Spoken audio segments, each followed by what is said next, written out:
Hi, hi everyone. Um, I am very excited to be able to have a conversation with my dear friend Alex Calvert, who is currently in the Amazon River Basin. He's there on a trip with Amazon Watch, which is a nonprofit organization that is dedicated to preserving the Amazon natural environment in partnership with indigenous groups, with the very clear directive that it is the indigenous people of the Amazon basin who are best equipped to preserve the natural environment of the Amazon. As most of you probably know, the Amazon is has often been referred to as the lungs of our planet. A huge portion of the oxygen we breathe and the carbon dioxide that is extracted from the atmosphere all happens in the Amazon. It is its own ecosystem which affects the climate and weather patterns all around the world. And the Amazon River Basin has been under attack by logging and mining and oil and natural gas interests for the last 50 years. It is one of the world's most precious natural resources and absolutely needs to be preserved. I was going to be on this trip that Alex is on, but unfortunately I had to pull out for logistic reasons at the last minute.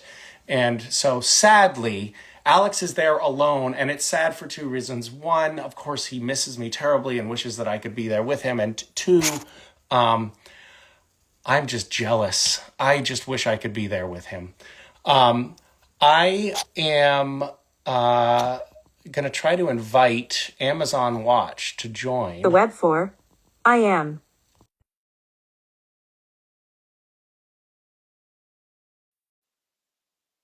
And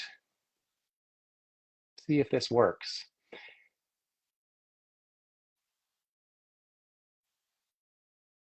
Okay.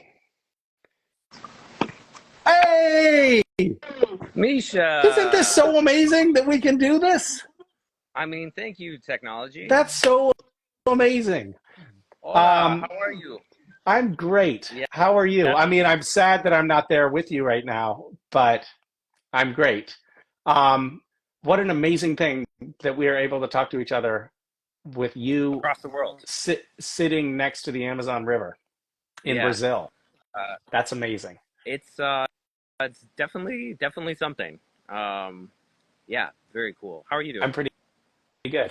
Um, we uh, we wanted to find out about we. I guess that's the royal me, the Yeah, royal sure. we.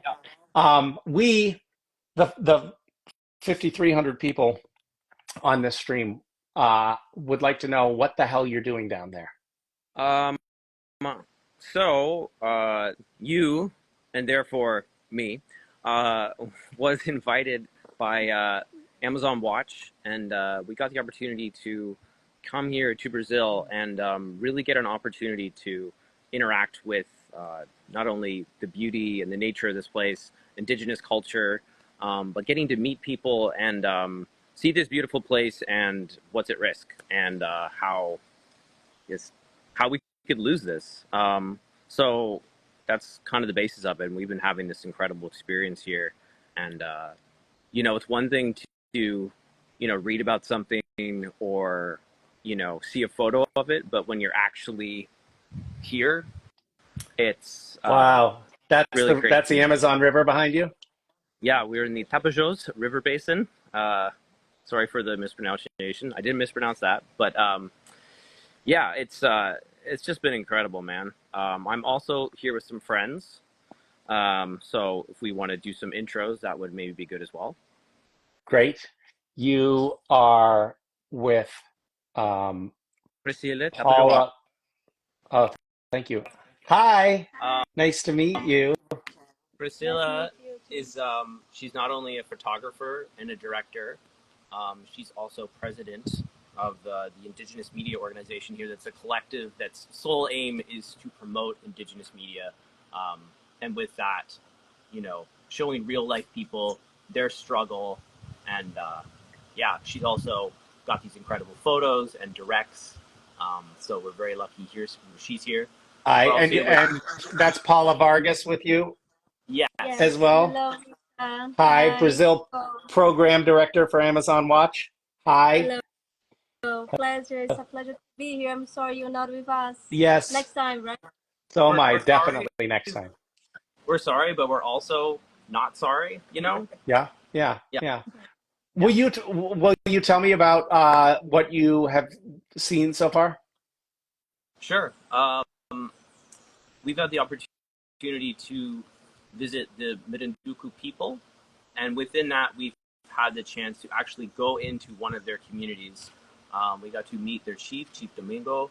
They also did a fire ceremony for us, and yeah, the opportunity for me as a Canadian to get to come to this place and really see the culture and the customs, and just being invited in like we were a family was it was crazy, dude. Yeah, getting to see everything up close and getting the chance to actually sit down with him and community members to chat was one of the first things we did.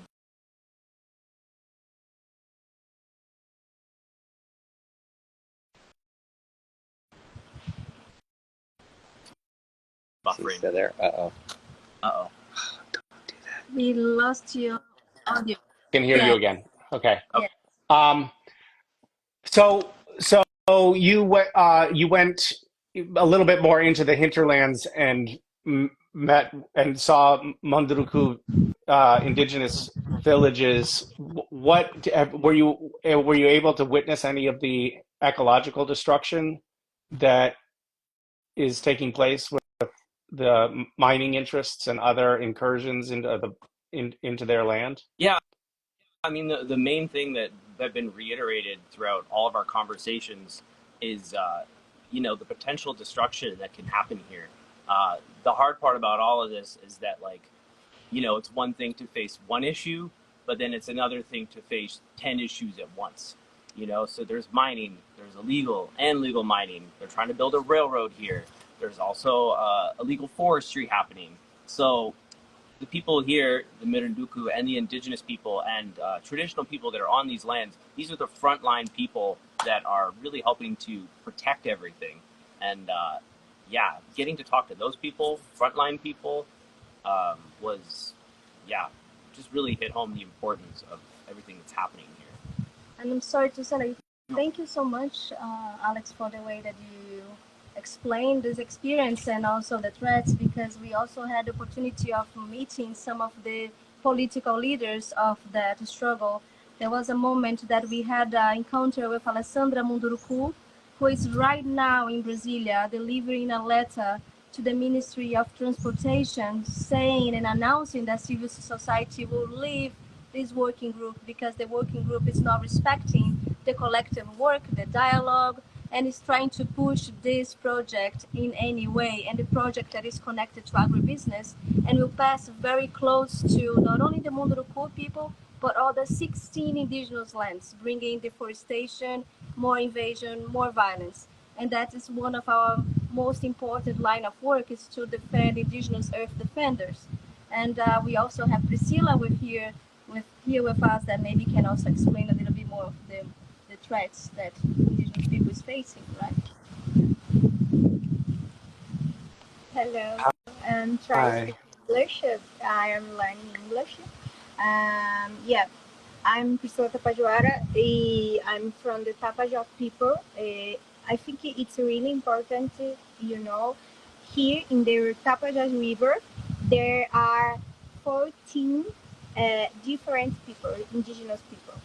And we are they fight the river, and we are also fight to define the river and the forest, and how the Paula, yeah, Paula, eu vou falar em inglês, português agora. And I will help the translation because Sorry. she's amazing. She's learning English to be able to talk to you too, guys.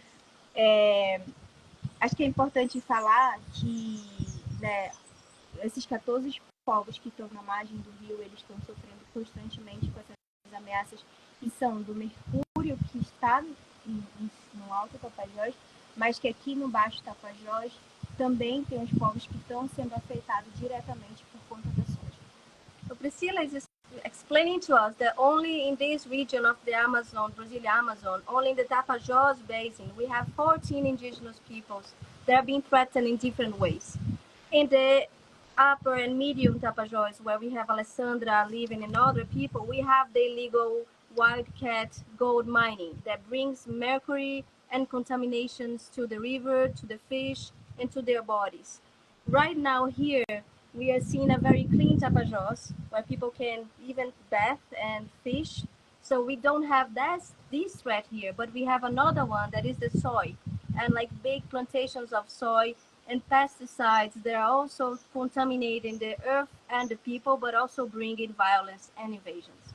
E que há 20 anos a Cagil se instalou aqui e ela está destruindo os territórios indígenas daqui da região. E agora com o governo, com esse apoio do governo, que é o do governo Lula, com essa construção da Ferrogrão, esse projeto ele vai destruir não só aqui a nossa região, mas como outros territórios. And what she's saying is that here, for instance, they have a long fight against Cargill that 20 years ago came to this region and installed themselves, impacting more than 16 people, but it goes away also far from Pará to other states. So it threatens much more people than not only the Munduruku people with their ports, with their soy, and that includes traditional people, riverine people, farmers, small farmers, bringing destruction and deforestation and threats to the Amazon forest and its peoples. E é importante que todo mundo entenda que a nossa luta não é só para defender essa floresta de pé, no sentido de que a floresta não dá alimento, mas sim que a gente faz parte dela. Ela é um pedaço da gente e a gente é um pedaço dela. And so she thinks it's really important to be able to share and say that we in the case, them indigenous peoples and traditional peoples from the forest, they defend the forest, not only because it brings their sustainability, their food, their water, but most importantly, because they are part of it. They're connected to it. I think that's, oh, sorry. I was just going to say, I think that's such an important point, and it's really the mission of Amazon Watch. It's that partnership between indigenous people and the Amazon, and really recognizing that the people best equipped to actually preserve this incredible natural resource of the Amazon, which, by the way, is important to the entire world. It's not just important to the people that live there, but I mean, countless medicines, hundreds of thousands of different species that are unique to the Amazon. There are so many reasons that this incredibly diverse biological resource is so important for the whole world. But the people who are best equipped to defend the Amazon are the indigenous people that live there. And by supporting Amazon Watch and these missions, we're not just preserving the Amazon, but we're also preserving these indigenous communities,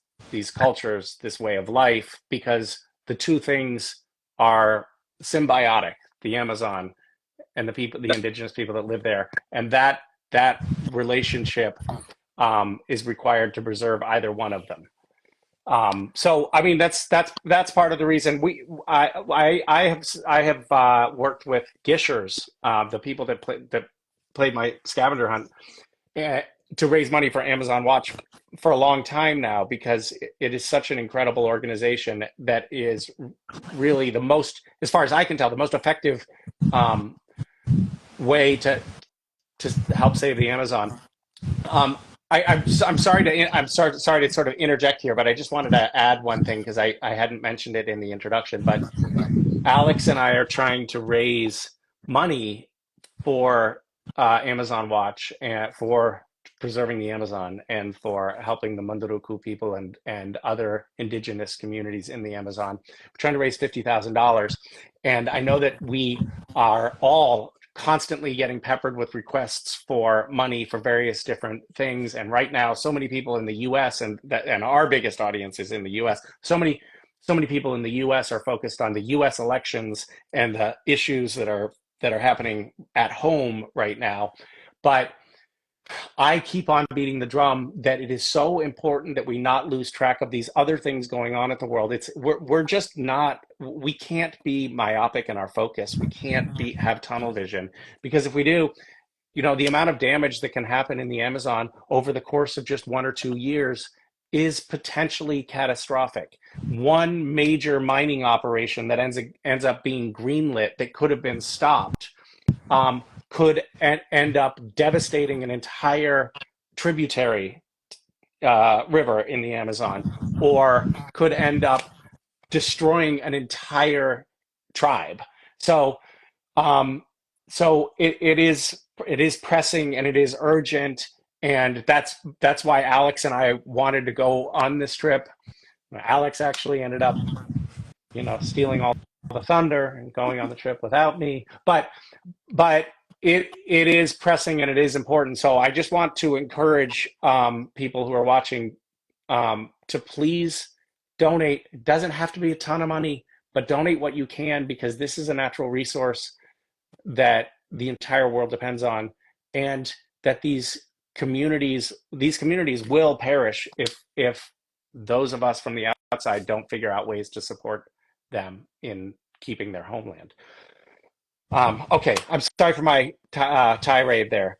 Um, can I ask another question though? Please. What adventures have you had? What brushes with death have occurred? Because certainly You know there what? must be some in the Uh, Amazon. yeah. When I told people that I was coming here, specifically, my mom was like, "Are you sure?"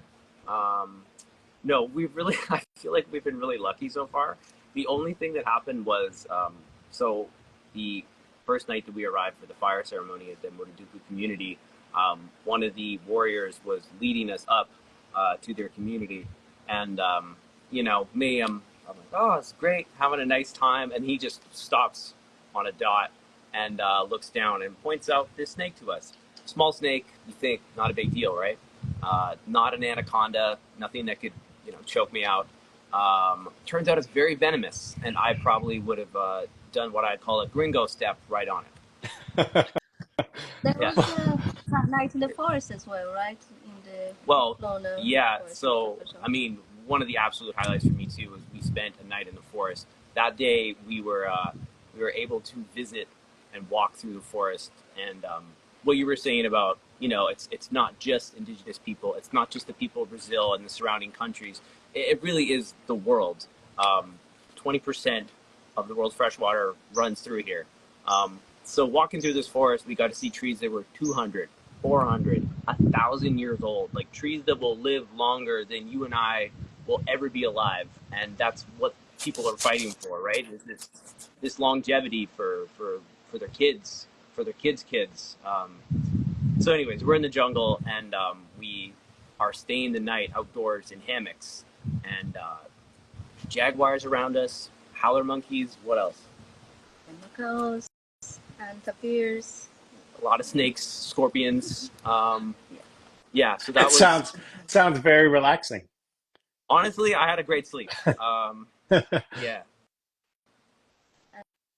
And the moments to be able to dive and have this bath in fresh waters they gotta play in the middle of the forest is really beautiful as well, right? hmm And it's sad, like we walk some miles, a few miles, and then in the middle of the forest we have what they call igarapé. They're like little pools, and the difference is that the water here is really clear, and the bottom is sand. It's not a traditional river you were accustomed to see.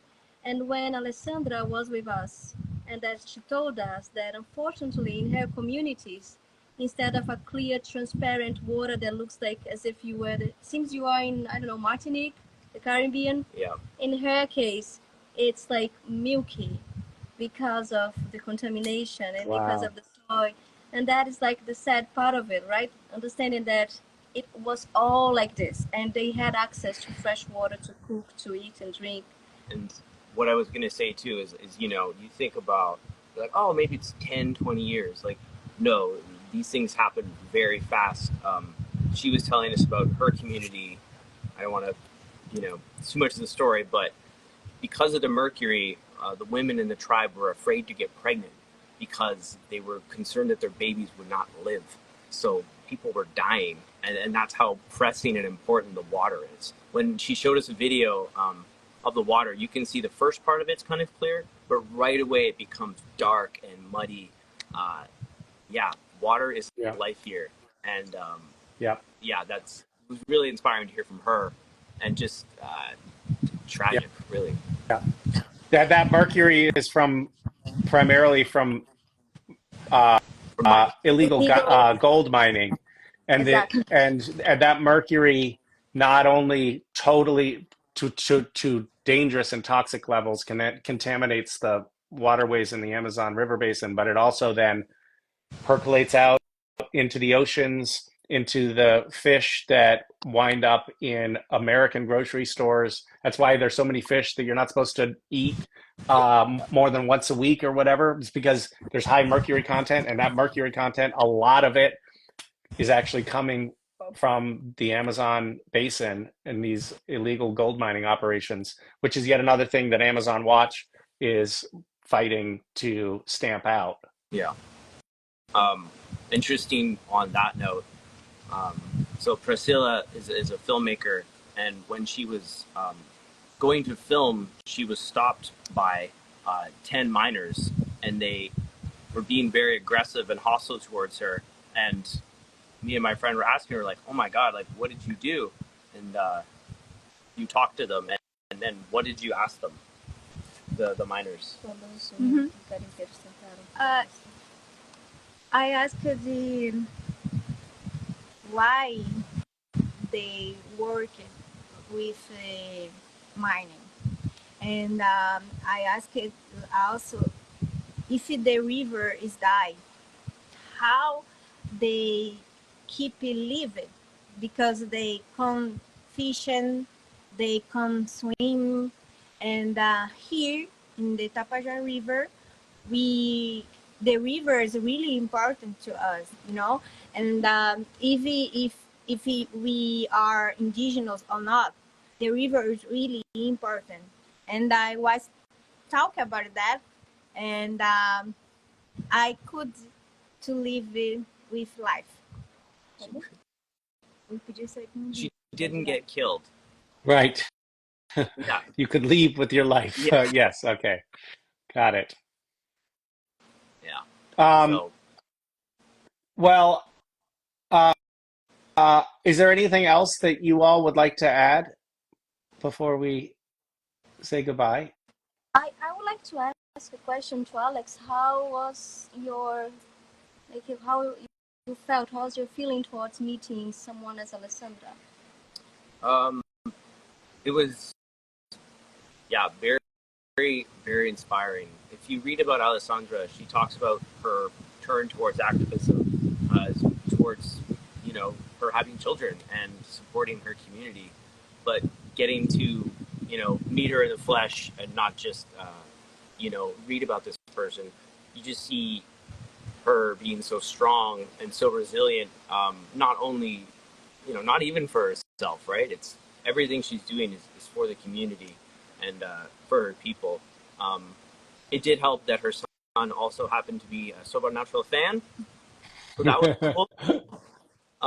So that was nice to talk to him. But yeah, uh, Alessandra is just such an embodiment of the people and their struggle, and what Amazon Watch does and where this funding goes is directly to people like that. So it's not some bullshit thing where like the money doesn't get to the people. It really is going to people that are defending the Amazon, the rainforest, the water, the way of life. Um, yeah, it's simple and as weird as that. It's that. And I think you could tell how do you feel like meet my grandfather yesterday, and listen he why, like, because he's told it to him, my grandfather, like before the river was very clean, and now, yeah, you can see the river now. You look it, it's look clean, but it's not clean. Now the river is different, and the all Tapajós River it's contaminated, and if the people live in the city, in the Santarém, the water it's contaminated because of the mining, and also because of the soya. And yesterday he's met my grandfather, and my grandfather tell he the history and tell him the past and the now. So just quickly, her grandfather was a fisherman, and this man has spent his entire life on the river and fishing and supporting himself and his family through this. Um, so he was just saying how even within 10, 20 years, it's gone from this lifestyle for all these people being sustainable to it being completely eradicated. So to hear from him, he also had a lot of great stories, which I'd love to talk about more. But yeah, the death of a lifestyle and sustainability, and only within a decade. It's not a long time. Yeah, So getting to hear it all from him, happened so fast. yeah, it was really special and just really hit home how pressing all this is. And yeah, it made me very thankful to be here and to be a part of this and have these conversations with these leaders and people on the front line here. It's honestly been pretty life changing. So yeah. And Well, if I can um, add yeah, something, go since ahead. you asked, like, I think that comment on how fast it can go, we should add on how impossible it is to recover. We have to be very smart and attentive to the talk on transitional minerals and green energy and how the world will go from fossil fuel to renewable energies, because the mining sector is taking advantage of that as an opportunity, a market opportunity to sell themselves as renewable. Mining is not renewable energy. Not only they can finish, but while it is, the companies are operating, as you just said, like we can lose the entire Xingu River if Belusan installs themselves, or we can also lose a lot of Tapajós because to mine, even if it's not illegal, that is the process right now, because there are a lot of mining companies say, so let's get all it legal. And so it Hmm. will not be a problem. But then all the chemicals will be left in the river, and they will need hydro dams and dams, hydroelectric, to generate power to that. So we need to be conscious of not exchange one problem with another one, that some regions will never and ever be Right, recuperated, restored, such as some states in Brazil where the dams had collapsed. right. So thank you for bringing That's that. It's very fast. that's a really important point. I think a lot of people are used to the modern. A lot of people watching this are used to the modern North American forests, which are not old growth. They've been harvested multiple times. They're reseeded. They grow again. But the Amazon is a very different ecosystem. Alex was mentioning those thousand-year-old trees. There's all of these interdependent trees and plants that will not reseed. The topsoil is actually very thin and it will be gone, and nothing can grow there except for soybeans and And other industrial crops. And you can it's see it at certain points. There's like walls of the forest, and you see next to it, it's like desert. So right. yeah, It's really and if the forest goes, then the rain and the weather patterns change, and just a self uh, fulfilling nightmare at that point. Um, Thank you guys. I so appreciate you talking to me and to the people who are watching. And I'm going to ask everybody who's watching to just do one thing right now, please.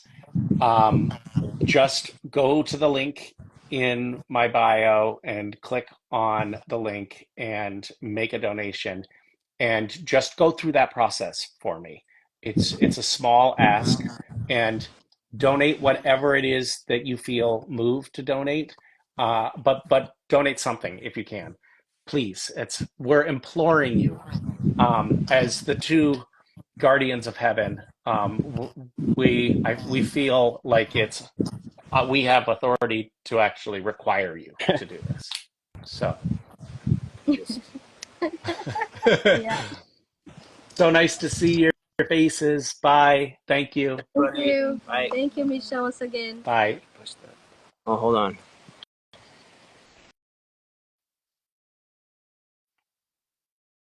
All right, I'm just going to click